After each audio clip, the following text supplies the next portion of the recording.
Bonjour et bienvenue sur les vitamines du royaume pour cette capsule depuis Yaoundé. J'aimerais vous parler aujourd'hui d'une parole vraiment extraordinaire. Alléluia, c'est dans 1 Timothée chapitre 6, versets 11 et 12. Cette parole s'adresse aux disciples, mais pas seulement, mais aussi aux chrétiens, des gens qui se disent chrétiens, mais qui en fait ne connaissent pas Dieu. Donc aujourd'hui, on peut se prénommer chrétien parce qu'on va à l'église, mais c'est pas ça. C'est pas ça. Jésus nous a jamais appelés à aller faire des chrétiens, il a dit des disciples. Et voici la parole qui est dite ici. Pour toi, homme de Dieu, fuis ces choses. Quelles sont ces choses? Si on va plus loin en avant dans le chapitre 6, on va voir que c'est l'amour de l'argent qui est la racine de tous les maux, entre autres. Hein. Et recherche la justice, la piété. Je m'arrête sur le mot piété. Piété, ça veut dire quoi? Être sensible à Dieu, prendre Dieu au sérieux et prendre sa parole au sérieux et la mettre en pratique. C'est ça la piété.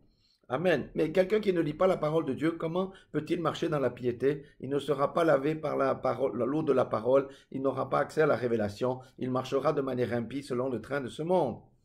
Il dit aussi, recherche l'amour, la patience et la douceur. Amen. Verset 12, combat le bon combat. Oui, chaque homme sur cette terre, chaque disciple est dans un combat. C'est le bon combat de la foi. Amen. Croire en Jésus, que Jésus est Dieu, que Jésus est Sauveur et Seigneur, c'est une bonne chose. Mais il n'y a pas que ça. Cette foi d'ailleurs est attaquée même aujourd'hui dans le monde entier par cet esprit antichrist où on peut parler de Dieu mais pas de Jésus-Christ. Mais la foi, c'est aussi mon juste vivra par la foi. Ça veut dire croire que ce que la parole de Dieu dit. Amen. Alléluia.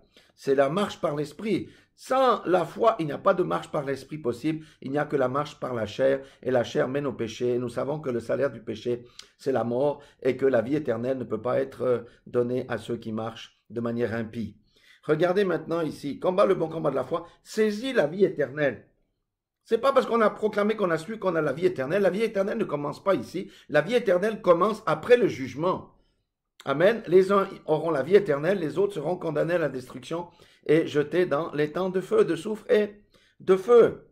Donc il dit, pour saisir la vie éternelle, tu dois combattre le bon combat de la foi. Donc ça veut dire que c'est une vie entière conforme à l'écriture, selon la piété, l'amour, la patience et toutes ces choses-là. Et il dit, et pour laquelle tu as fait une belle confession en présence d'un grand nombre de témoins. Beaucoup, lors du baptême, ont fait de belles confessions, mais aussi après ce jour-là, ont complètement oublié cette confession et marchent selon le train de ce monde.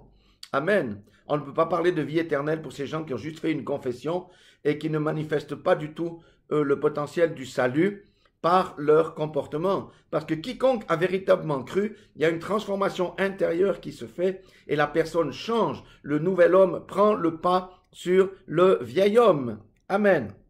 Alléluia. Il ne suffit pas de répéter une chose et puis croire que c'est bon, maintenant je peux vivre comme je veux. Non, la conversion, c'est le début de la marche. Et beaucoup pensent que, et beaucoup, on ne prêche pas la vérité. On dit que d'une fois que tu as fait ta conversion, tout est scellé. Il n'y a rien de plus faux que ça. La conversion, c'est le début de la marche. Ça ne t'autorise pas à vivre comme tu vivais avant. Ça ne t'autorise pas à vivre selon le canon de ce monde. La conversion ne t'autorise pas à faire les choses de ce monde. Amen.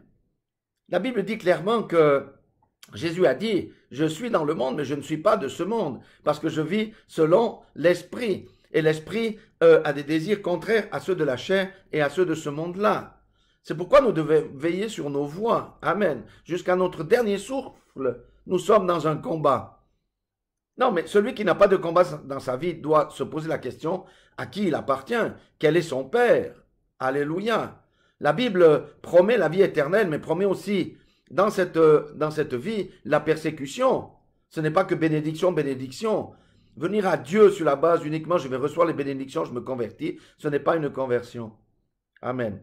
La vie du disciple est une vie conforme à Christ. C'est ça que Dieu ne demande ni plus ni moins. Mais il nous donne les moyens parce qu'il nous a amené, par sa grâce, hein, la victoire sur le péché. Amen. Parce que la chair ne peut pas vivre, ne peut pas vaincre le péché. Mais le Seigneur nous a fait cette grâce-là, que nous puissions vaincre le péché, le monde et Satan.